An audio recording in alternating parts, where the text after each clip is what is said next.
Alors bonsoir tout le monde, bienvenue aux rencontres de philosophie existentielle et réflexive avec Mathieu Martel, mercredi 16 décembre 2020 avec vous pour vous entretenir ce soir sur la notion de bonheur, le bonheur en acte. Alors, saluez-moi si vous êtes présent, faites-moi un petit coucou, donc ça fonctionne, juste me dire si le son est bien, de bonne qualité, juste m'avertir, donc salutations à tous et à toutes.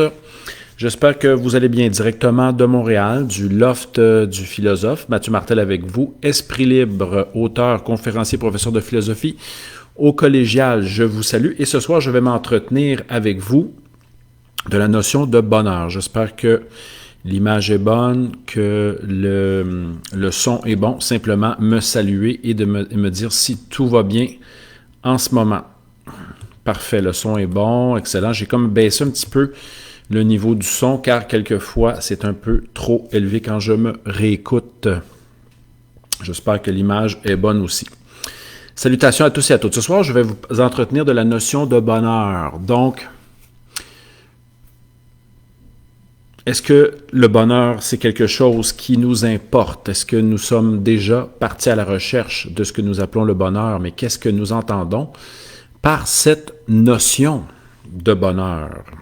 Aristote s'est interrogé sur cette notion, les philosophes grecs anciens se sont interrogés sur cette notion, ainsi que André Comte Sponville également, dans son livre, son fameux livre, Le bonheur désespérément. Et ce soir, je vais un peu, m'inspirer du bonheur désespérément, selon André Comte Sponville. On peut se poser plusieurs questions concernant le bonheur. Existe-t-il vraiment? Est-ce que c'est une quête légitime que de rechercher le bonheur? Est-il possible d'être majoritairement, disons, à un haut degré heureux dans sa vie? Ou est-il possible par ailleurs pour un être malheureux d'être capable d'y accéder à ce bonheur-là? Hein? Comment se fait le passage de l'état de mal-être à l'état de bien-être? Et comme je questionnais tantôt, est-ce que c'est possible que cet état-là dure? Hein? Faut-il connaître des états, des moments malheureux, désespérés pour pouvoir vraiment, à un moment donné, apprécier ces moments de plaisir, de joie que nous expérimentons dans notre vie? Est-ce que le bonheur diffère du plaisir, de la joie, des hauts vécus au niveau des émotions? Voilà. Donc, ce sont des questions que nous nous posons. Je vais tantôt, plus tard, aborder la notion de bonheur en acte chez Comte Sponville. Bon, Sponville dit que c'est dans le bonheur désespérément, un classique de philosophie pour les années 2000, bien sûr. Un petit livre qui était une conférence qui a été retravaillée. Donc, un peu comme l'existentialisme était un humanisme, était un classique dans les années 40, bien sûr, qui a été écrit après l'armistice de la Deuxième Guerre mondiale. Le bonheur désespérément débute, entame notre nouveau 21e siècle. Donc, c'est une œuvre sortie en 2000 qui était d'abord une conférence. Sponville explique qu'il a toujours vu sa mère comme étant assez malheureuse, mais assez attachée aussi à ses souffrances, aux douleurs. Et que Sponville en parle dans une entrevue que sa mère attendait le bonheur, l'espérait, mais ne l'atteignait jamais. Pour elle, le bonheur était ailleurs. Le bonheur était peut-être aussi réservé aux autres.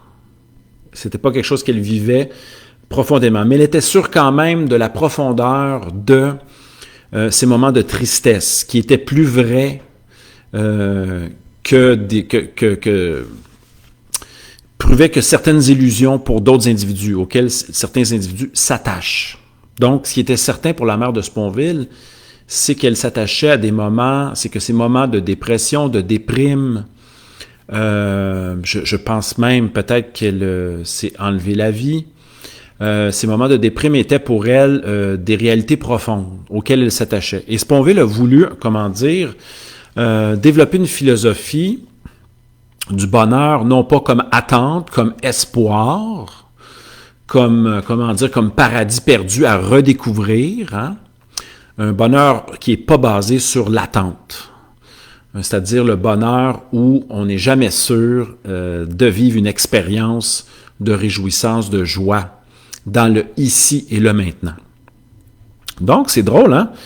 Chaque philosophe va développer une philosophie un peu pour compléter son sentiment premier face à l'existence. Et Sponville nous parle de sa mère.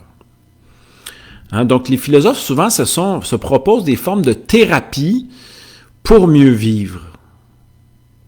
Quand on écoute Michel Onfray nous parler de son enfance, il a vécu à l'orphelinat, il passait toute l'année à l'orphelinat, en train d'étudier à l'orphelinat, menacé par des prêtres pédophiles, mangeant une bouffe indigeste, étant mis dans une forme de discipline où finalement tout son quotidien était malheureux. Donc, c'est drôle, pour Sponville, mais Onfray a développé une philosophie pour pallier à son expérience adolescente, hein, où il vivait à l'orphelinat. Il a développé un hédonisme.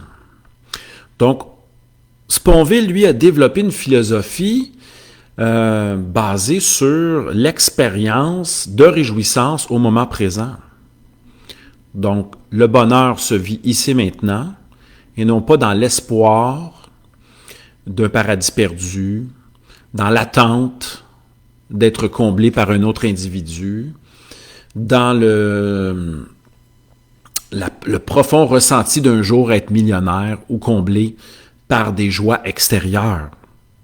Et on a un peu ça aussi chez Nietzsche qui vivait des maux de tête à répétition depuis l'âge de 12 ans. Et Nietzsche a développé une philosophie de la grande santé, une philosophie où il relevait, tentait de se surpasser, de se dépasser, d'aller au-delà des souffrances, mais tout en ne maudissant pas la vie, en tentant d'aimer la vie, d'aimer son destin, à travers le concept d'amour fati, hein, de dire oui à l'existence, peu importe ce que l'existence comporte, de joie, de peine, de difficulté, de souffrance, de maladie. Donc, vous voyez, les amis, aujourd'hui, nous allons nous interroger sur la notion de bonheur.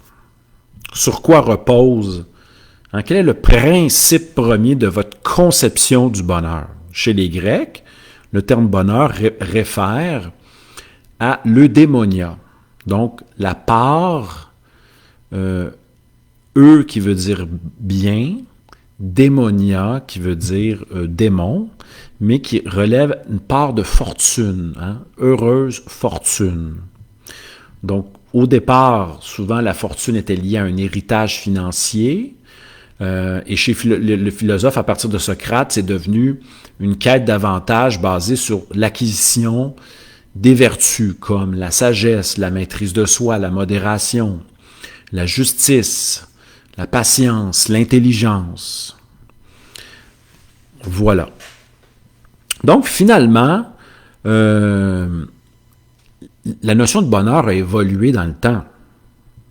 Et peut-être que vous en avez vous-même une conception. Certains diront, plus nous cherchons le bonheur, plus nous nous en éloignons. On pourrait aussi poser la question suivante. Si nous sommes heureux, faut-il poursuivre cette recherche-là du bonheur? Ou faut-il se complaire dans le bonheur que nous vivons? Ce bonheur-là peut-il être menacé? Peut-il être perdu? Est-ce qu'il faut, à l'instar de Xénophon, toujours travailler à le conserver, c'est-à-dire s'exercer à conserver ce bonheur-là ou cette vertu-là? Hein, pour Xénophon, on sait que les vertus ne sont pas acquises, elles doivent être pratiquées. Un peu la même chose chez Aristote. On doit réfléchir, on doit, mettons, au courage, on doit réfléchir à la notion de courage, en plus de le pratiquer, de persévérer dans la pratique du courage, d'être orienté vers la notion de courage, et de voir ça comme on peut se parfaire au niveau de la pratique du courage. Donc voilà les amis, j'ouvre plusieurs avenues de réflexion. Et par ailleurs, on peut se poser la notion suivante, comment le malheureux, parce que j'ai côtoyé des malheureux et des malheureuses, j'en ai côtoyé beaucoup, je me faisais appeler chez moi, on me disait je suis malheureux, que dois-je faire, je n'aime pas mon emploi, je n'aime pas ma vie, j'endure ça depuis des années. Donc, comment faire pour sortir de cet état-là de malheur? Est-ce qu'il faut 9 ans de psychanalyse? Est-ce qu'il faut commencer à méditer? Est-ce qu'il y a une technique? Ou par ailleurs, on pourrait se dire, on pourrait s'installer par la voie directe, ici et maintenant, d'en faire un choix décisif, se choisir soi-même en tant qu'absolu, donc de se décider à être heureux et que le tout commence ici et maintenant. Parce que souvent, nous ajournons et nous disons que, comme une amie a écrit sur son Facebook, la vie est ailleurs, le bonheur est ailleurs. Pour d'autres, c'est lorsqu'ils auront acheté leur condo et l'auront revendu à des prix encore plus élevés. On sait que, voilà. Et d'autres, c'est lorsqu'ils auront acquis justement un triplex et l'auront tout rénové. Et une fois qu'il sera rénové, que se passera-t-il? Quand est-ce que le bonheur commence? Est-ce que le bonheur est en lien avec des éléments extérieurs?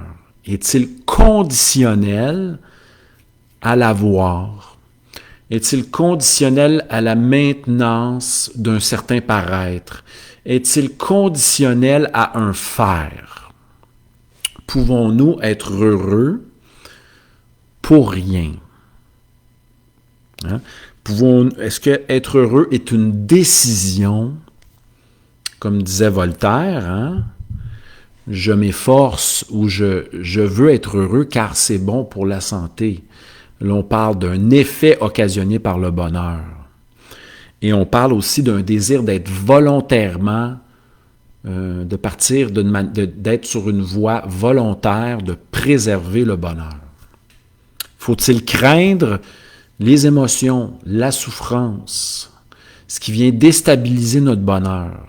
Est-ce que le bonheur, c'est de se centrer et d'être bien enraciné dans son centre de gravité permanent?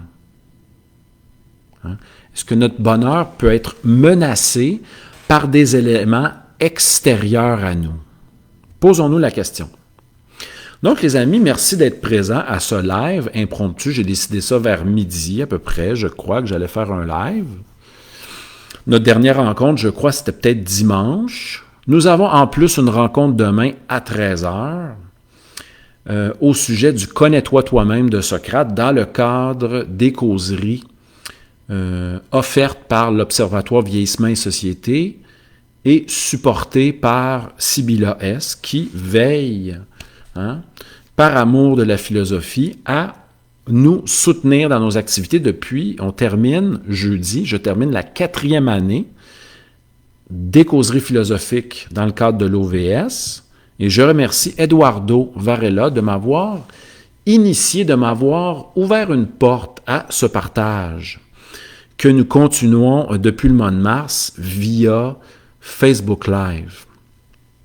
J'aimerais aussi remercier Vanda et les participantes du café du YMCA qui vont m'inviter le 19 janvier et je vais proposer une réflexion. Donc, c'est pour ceux qui sont abonnés au YMCA Park. Nous allons réfléchir sur la notion de vérité. Est-ce que la recherche de la vérité et le fait de dire la vérité est quelque chose d'important? Donc, ce sera pour commencer l'année. Donc, je vais répondre à une petite question. On a Martin ici. Martin, j'aimerais savoir ta question. Donc, tu me demandes juste me reclarifier ta question dans le cadre de la rencontre. Je vais repartir sur mon sujet. Donc, la notion de bonheur. Faut-il rechercher le bonheur? Sommes-nous séparés de cet homme? Mais qu'est-ce que le bonheur? Si on va dans le dictionnaire, un état permanent, durable, Spinoza appelait ça la béatitude. On veut rechercher un état durable de bien-être, peut-être de satisfaction. Un état, d'autres vont appeler ça, vont faire référence à la paix d'esprit. Mais d'autres, à l'instar de Pessoa, recherchent l'intranquillité. Certains individus autour de moi recherchent l'excitation permanente. Donc, on tombe dans l'accumulation des moments d'intensité ou de recherche de plaisir cumulé. Donc, je vous pose la question, sur quoi repose, est-ce qu'il y a un principe qui vient éclairer votre conception du bonheur? Est-ce que vous vous êtes déjà posé cette question-là? Ou vous êtes juste capable de dire, d'identifier dans votre vie des moments où vous êtes heureux? Est-ce qu'il y a des éléments qui causent votre bonheur? Est-ce que vous êtes heureux pour rien? Épicure, dans la lettre à Ménécée, définit le bonheur comme étant une absence. Absence de trouble dans l'âme, trouble psychique. Comment on pourrait définir ça aujourd'hui, les troubles psychiques? On ne parle pas de maladie mentale, je vais pas aller sur cette direction-là. On va plutôt parler d'inquiétude. On pourrait parler d'angoisse, d'anxiété, d'inquiétude, de rumination, de fragilité psychique. Et Épicure nous dit que le bonheur, en plus d'être absence de trouble dans l'âme, est absence de trouble dans le corps. Donc, basé sur l'absence. Très intéressant. Que d'autres vont traduire par la paix d'esprit et la paix de l'âme. Mais dans le grec, ataraxia et aponia, aponia, c'est l'absence de trouble dans le corps. On peut penser à problèmes, mettons, de digestion, douleur, tension, raideur dans le corps. Donc, chez Épicure, on est heureux quand on est conscient qu'il n'y a pas de problème. Pas de problème dans l'esprit ni dans le corps. Cette expérience m'a été... j'ai vécu cette expérience-là, à un moment donné, d'en faire une promenade au Mont-Royal, en m'exclamant « Je suis bien, tout est beau, je suis heureux. » Mais je n'avais pas de cause. Mis à part peut-être le fait d'être dans la nature, en train de contempler l'environnement. Pour Nietzsche, dans certains extraits du Gai Savoir, Nietzsche déclare premièrement qu'on ne doit pas reporter l'expérience du bonheur. Nietzsche va même faire une critique dans Par-delà le bien et le mal, ou la généalogie de la morale, critique du bonheur à l'anglaise. Il entend par là le bonheur basé sur la sécurité, le confort, la simple recherche des plaisirs, la chaleur du troupeau. Mais pour Nietzsche, s'il avait employé le terme bonheur, ça serait basé premièrement sur des expériences vécues ici et maintenant, qui seraient basées sur l'augmentation, le dépassement de soi qui augmente notre puissance, d'avoir surmonté des obstacles. Du point de vue nietzschéen, mais bon, je ne fais pas une réflexion exhaustive sur tout ce que Nietzsche entend par bonheur. Mais pour Nietzsche, le bonheur, c'est aussi d'appuyer l'existence, c'est-à-dire d'assumer ce qui nous arrive. Douleur, souffrance, conflit, accident, la vie n'est pas que recherche du plaisir. Elle n'est pas par ailleurs recherche de la souffrance tels les masochistes. Elle est acceptation, mais aussi le fait de surmonter les obstacles, les épreuves, de le voir comme un défi. Ça rejoint beaucoup la philosophie des Marines, qui nous parle bien sûr d'être prêt à toute éventualité. Les Marines s'entraînent à toute forme d'éventualité. On avait des philosophes grecs à la Diogène et à la, bien sûr, Aristippe, pratiquait la maîtrise de soi.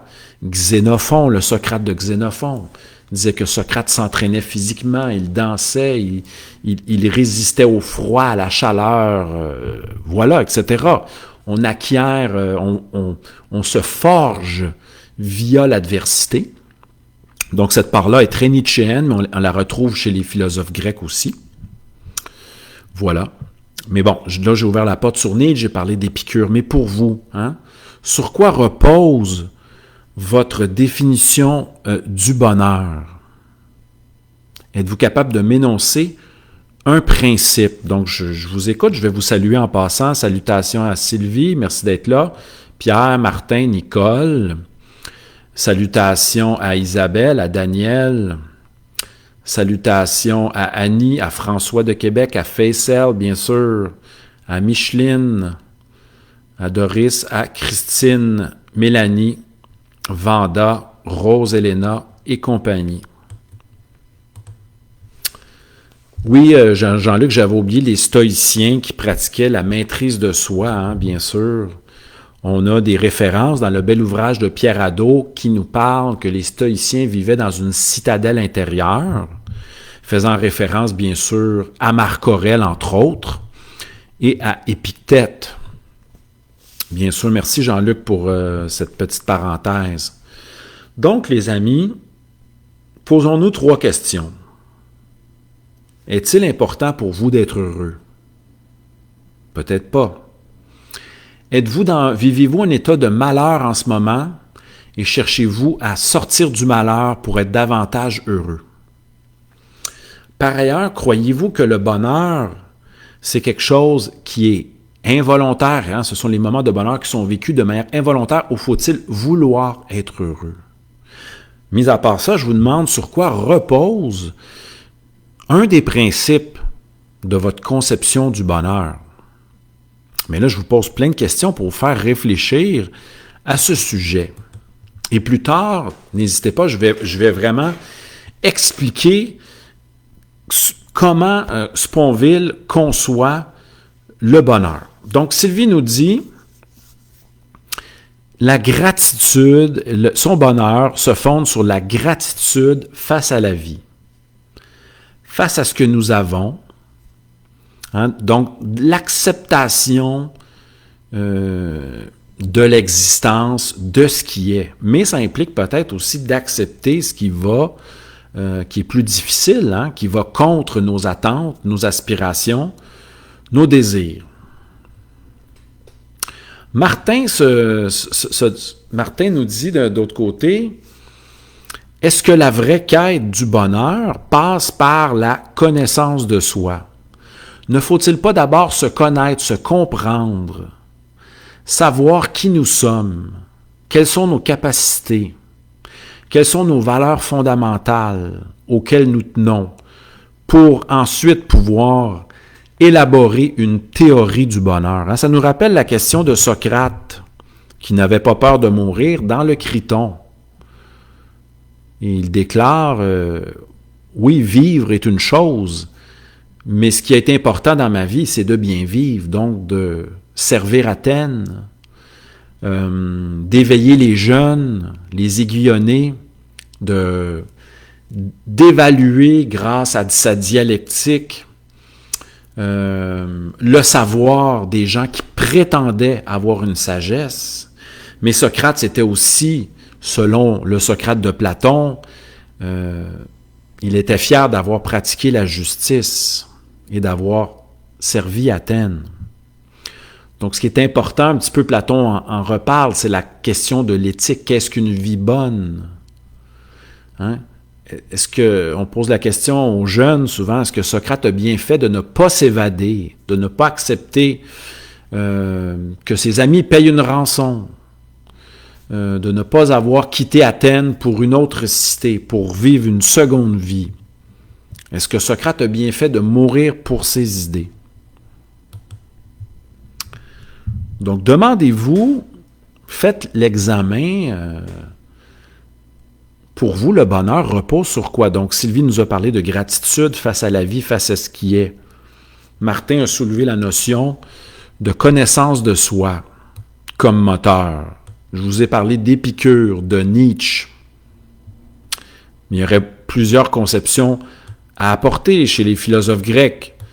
L'important, chez la plupart, c'était de développer les vertus fondamentales, de les incarner, de les vivre, mais chacun avait peut-être sa manière d'acquérir la vertu. Certains passaient par la connaissance, d'autres par la théorie et la pratique, d'autres par une simple pratique. Annie nous soulève un point, la générosité.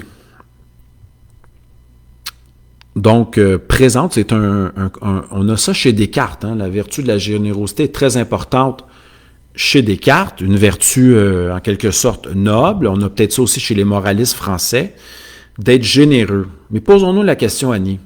Être généreux, c'est donner quoi?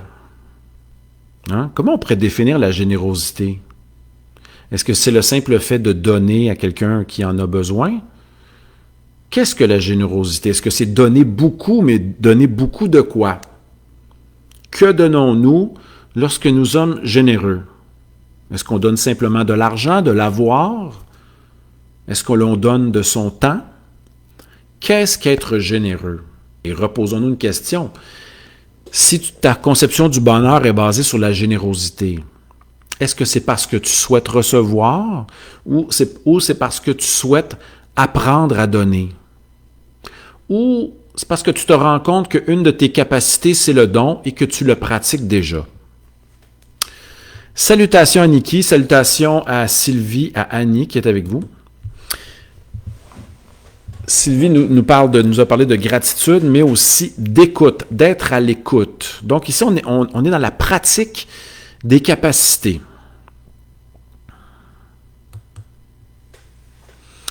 La position d'Isabelle rejoint quelque peu celle de Clément Rosset, qui dit que je suis heureux peu importe, je suis heureux malgré tout. Le bonheur est pour Rosset un sentiment total.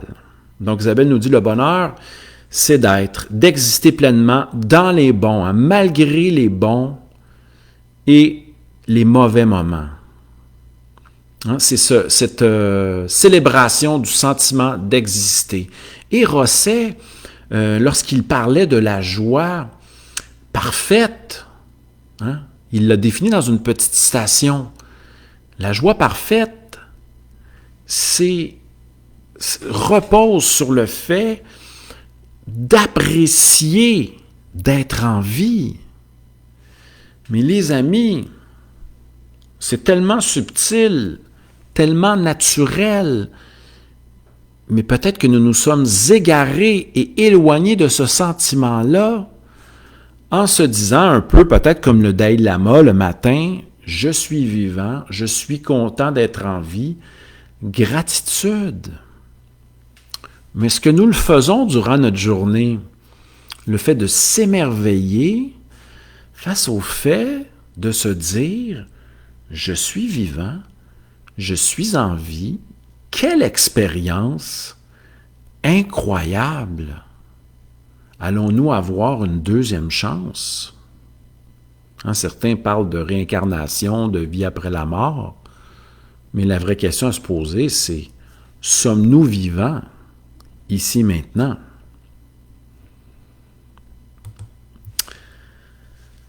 Donc, je vais répondre à Jean-Luc. Le bonheur, c'est créer des attentes dont nous seuls sommes en contrôle. Ça va rejoindre la position de Sponville, je n'ai pas le choix d'en parler. Le bonheur, selon Sponville, n'est pas basé sur l'espérance ni l'attente, mais bien sûr sur notre volonté propre. Et Jean-Luc nous dit être capable de répondre à ses propres attentes. C'est lié au bonheur en acte, à la réalisation de ses projets, de certaines pratiques par soi-même. Et là, il ajoute, après l'enfer, c'est les autres. C'est sûr que, là, on ouvre une deuxième porte, hein, l'enfer, c'est les autres. C'est-à-dire que le plus difficile dans la vie, c'est peut-être l'aspect relationnel. C'est peut-être aussi l'aspect de remettre son bonheur dans les mains d'autrui, d'attendre après les autres. Nos conflits ne sont pas vécus lorsque nous lisons un livre, mangeons une barre de chocolat ou ayons une bonne conversation avec un ami ou en contemplant la nature. Nos problématiques sont d'ordre relationnel. C'est pour ça que l'enfer, c'est les autres, parce que l'autre, d'un côté, en plus, il est libre, il a ses propres désirs et ses propres buts, et c'est très difficile de se coordonner ou d'être en accord. Il y aura toujours le conflit, les oppositions de valeurs et les difficultés, les incompréhensions entre individus. Donc, Micheline nous dit que tout passe par l'écoute des élans. J'aime bien cette position de dire oui à son élan, à son instinct, et de faire à chaque jour ce dont j'ai le goût de faire. Développer son goût, dire oui à ses élans spontanés. Hein? Laissons faire les tu dois, les il faut, et toute forme de rigueur auquel nous-mêmes, souvent, nous nous imposons. Hein? Nous nous imposons souvent à des principes qui nous déchirent, qui nous divisent et qui nous rendent souvent, qui nous dédoublent. Hein? Un empire dans un empire. Daniel nous dit que l'enfer, c'est peut-être pas juste les autres, mais c'est peut-être aussi le fait, l'enfer est peut-être en nous-mêmes, dans les pensées que nous nourrissons. Hein? C'est souvent, c'est ça. Merci Daniel. Les pensées que nous nourrissons. Hein? Les ruminations de nos angoisses, nos inquiétudes, nos obsessions. Le fait d'être incapable de laisser être, d'abandonner cette attache à nos pensées, souvent qui peuvent nous nuire. Pratique de jugement envers soi, jugement envers les autres, évaluation des situations est toujours en rapport de jugement, de confrontation, de conflit avec l'environnement. Parce que nous voulons que les choses se passent comme nous les pensons, et non pas comme le feraient les stoïciens. Hein? On a chez Marc Aurèle et chez Épictète, c'est ce qui arrive, c'est ce qui est bon, et non pas ce que je voudrais que ce qui arrive, comme étant le critère du bien ou du mal. On est souvent pris dans ce carcan-là du bien et du mal construit de manière binaire.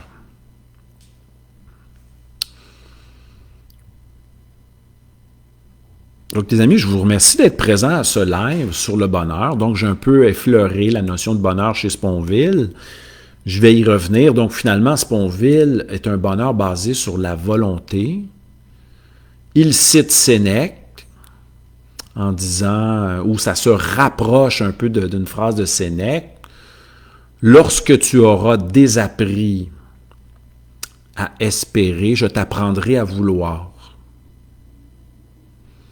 Mais pourquoi attendons-nous après la situation? Spinoza nous l'a dit que cette espèce de pendule qui oscille entre peur et espoir est une aliénation mentale, est totalement un aspect irrationnel. J'espère gagner le gros lot. J'espère rencontrer la bonne. J'espère faire un coup d'argent. Mais les résultats de cet espoir-là sont incertains quelquefois, sont instables, pas assurés. Merci Martin pour ton commentaire. Donc, je reviens à notre Sponville qui dit que le bonheur, pour lui, c'est le bonheur en acte. Il définit le bonheur de cette manière. Donc, arrivons à notre sujet. Même si le parcours est toujours important, parce que le but, c'est de se donner à penser. Pour Sponville, le bonheur, c'est d'apprécier ce que nous sommes,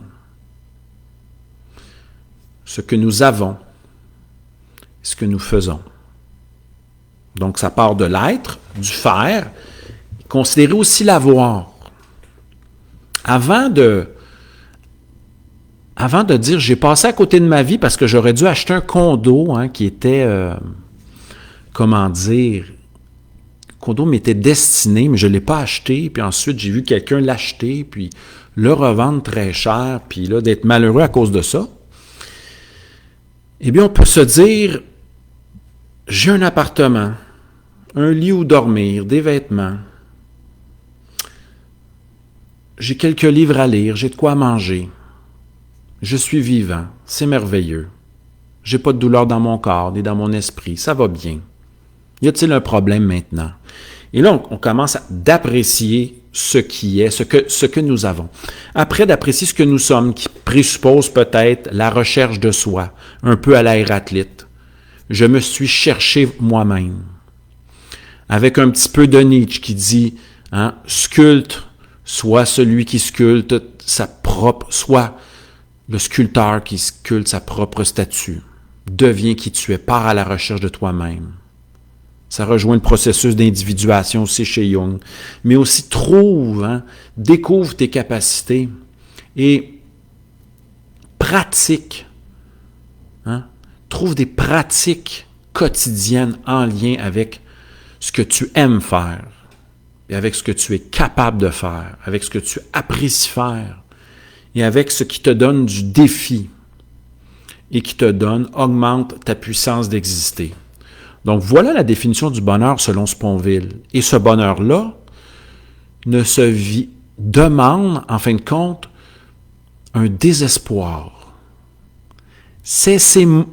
Diminuer son espoir et ses attentes et augmenter son activité. Comprendre, c'est d'être actif. Ça rejoint Spinoza, bien sûr. Essayer de comprendre, prendre conscience, pratiquer ce que nous aimons, réfléchir, se réjouir en pratiquant, en écoutant un film inspirant, en écoutant de la belle musique, en pratiquant un instrument de musique, en discutant avec des gens, en cuisinant.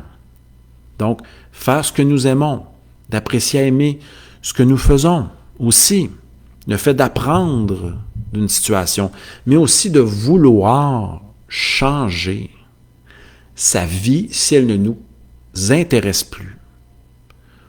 Changer son environnement, déménager, etc. Donc, ça demande le fait d'être capable d'oser. Oser prendre un risque. Oser risquer. Alors, les amis, le bonheur, selon Sponville, est toute une autre vision du monde que d'espérer, d'attendre et de reporter à plus tard l'expérience du paradis.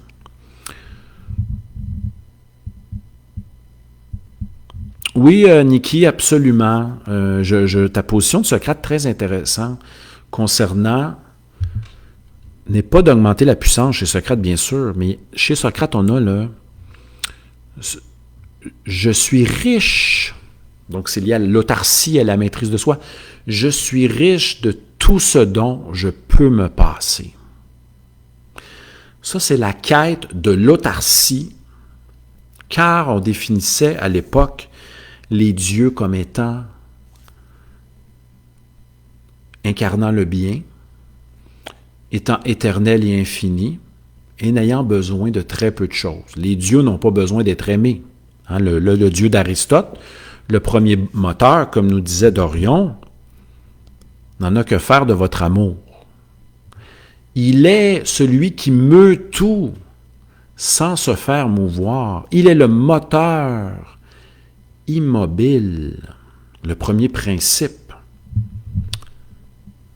La cause.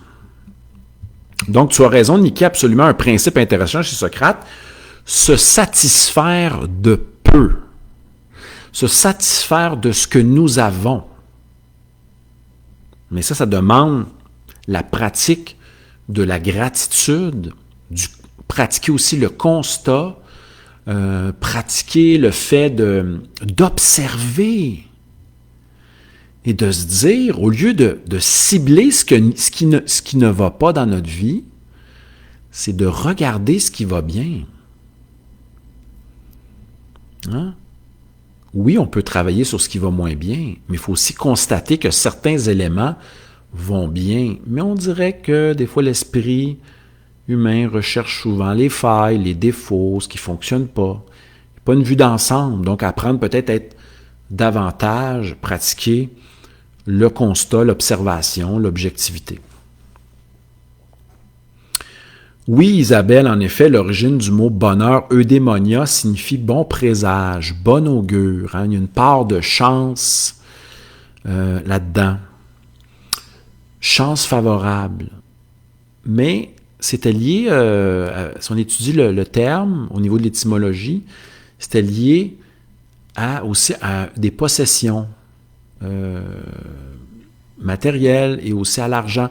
Et c'est devenu progressivement une notion qui a pris une tournure à partir de Socrate, basée plus sur des qualités de l'esprit. On a ça aussi chez les gentilshommes, chez les nobles, chez certains de développer, même chez Nietzsche qui parlait d'une aristocratie de l'esprit, donc développer ses facultés à la fois physiques, spirituelles, l'intelligence, la culture, et non pas simplement que tout soit basé sur l'avoir, le paraître, la possession, la renommée, le pouvoir. On a cette critique-là notamment chez les épicuriens. Merci Isabelle pour ton commentaire. La question de la chance. Moi, je vois plutôt, au lieu d'ouvrir sur la question de la chance, y a-t-il des individus plus chanceux que d'autres? Allons-y toujours dans le prolongement de la philosophie de Sponville. Êtes-vous capable de vouloir, de saisir l'occasion qui se présente? Hein? Êtes-vous menotté? Êtes-vous paralysé, incapable d'agir, de saisir le moment? Vous sentez-vous coupable de saisir ce moment-là, de vous dire oui, de dire oui à la situation? Est-ce que vous voyez comme un imposteur, comme quelqu'un qui n'a pas le droit de vouloir? Oui, en effet, la notion de chance, bon, je ne vais pas tomber dans cette définition-là, je ne veux pas m'écarter de mon sujet, je veux garder la lignée. Je parlais de Sponville, de l'importance accordée à l'exercice de la volonté pour être heureux. Moins attendre, moins espérer, hein? Moins dépendre d'autrui. Ça ne veut pas dire que nous renions l'aspect d'interdépendance avec autrui et notre besoin d'autrui. Mais un peu comme les philosophes grecs, basés sur la notion d'autarcie, dépendre le moins possible d'autrui. Ou d'être quand même détaché face à ce que nous possédons. Parce que posons-nous la question, est-ce que le bonheur réside dans l'avoir, le faire, ou dans l'être? Éric Fromm a écrit un beau livre là-dessus, « Être et avoir ». Ce n'est pas aussi, je crois, Gabriel Marcel. Je suis peut-être en train de me tromper. Les amis, je vous remercie d'être présents à ce live impromptu du mercredi 16 décembre. Je serai bien sûr présent demain à 13h pour une rencontre sur le « Connais-toi toi-même » de Socrate. Pour vous annoncer mes autres rencontres aussi, on aura une belle rencontre dimanche le 20 décembre sur le passage à la lumière, moment de l'équinoxe, où les jours commencent à rallonger. Et je fais un spécial, joignez-vous à moi le 27 décembre. Je fais tirer un exemplaire de tous mes livres, écrits en 2005 et 2015, un exemplaire de chaque, donc quand vous allez venir sur le clavardage, saluez-moi et je vous donne un numéro et on va procéder à un petit tirage, là, j'ai un petit algorithme avec moi, on va participer à un tirage le 27. Je fais tirer 6 livres. Et quand vous êtes pigé, vous choisissez le livre qui vous intéresse, mais je fais pas tirer 6 exemplaires du même livre, mais un exemplaire de chaque. Donc, vous avez plusieurs chances je vais faire 6 cadeaux pour le temps des fêtes. On a aussi notre rencontre du 3 janvier sur le fameux Carpe Diem d'Horace, bien sûr, hein, le fameux Carpe Diem, cette expression latine que nous allons un peu déchiffrer, commenter. Et notre rencontre du 3 janvier, en soirée, hein, sur l'appréciation, de l'existence. Je vais juste demander à Isabelle de me rappeler le titre de la conférence du jeudi soir. Ce sont nos conférences Zoom en soirée. Je vais juste demander à Isabelle qu'elle me rappelle le titre de la conférence du soir du 3 janvier. Ça se passe en petits groupes sur Zoom. Cette fois-ci, il faut s'inscrire. Donc, vous savez que j'ai beaucoup de rencontres live, Facebook Live depuis le mois de mars, depuis 9 mois.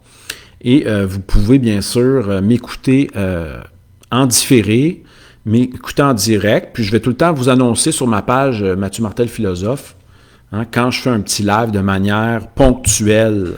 Voilà. Donc, les amis, j'ai pas terminé. Mais bon, salutations à Martin, à Isabelle, à Daniel, à Niki. Merci d'être là, les amis. On est une bonne vingtaine ce soir. En ce 16 décembre, hein, très froid. Oui, c'est le 3, excuse-moi Isabelle, c'est Cueille le jour, mais le 7 janvier en soirée, je me suis trompé. On a une rencontre Zoom le 7 janvier en soirée. Donc, les amis, demandez-vous sur quoi repose votre conception du bonheur. Qu'est-ce qu'être heureux pour vous?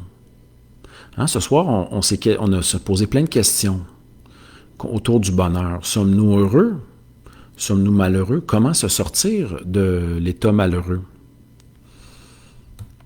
Voilà. Et demandez-vous si vous êtes en accord avec votre définition du bonheur. Hein? Ou qu'est-ce qui vous rend malheureux actuellement dans votre vie? Est-ce qu'il y a capacité de se sortir de cet état-là? Salutations à Sylvie qui doit nous quitter. Et notre conférence du 7 janvier. Merci d'avoir été là, Sylvie. Sylvie est une habituée depuis 5 ans au moins. Salutations à Isabelle aussi, qui nous dit que la conférence du 7, c'est dire oui à l'existence. Hein, ça rejoint l'amor fati de Nietzsche. Donc, ça sera une belle rencontre. Oser dire oui à notre existence, c'est très vaste. Allez voir le petit résumé pour le 7 janvier. Donc, les amis, je vous remercie d'avoir été présents pour ce live. On se revoit demain à 13h. Ou sinon, le 20 décembre, ça arrive très bientôt, je crois que c'est dimanche qui s'en vient, ou dimanche le 20 décembre, pour le passage à la lumière. Merci d'avoir été là. En si grand nombre, merci pour vos commentaires, et on se revoit bientôt. N'oubliez pas d'être là le 27 pour le tirage de mes 7 différents ouvrages. Merci à tous et à toutes, bonne soirée, à bientôt, et comme disait Socrate, prenez soin de vous.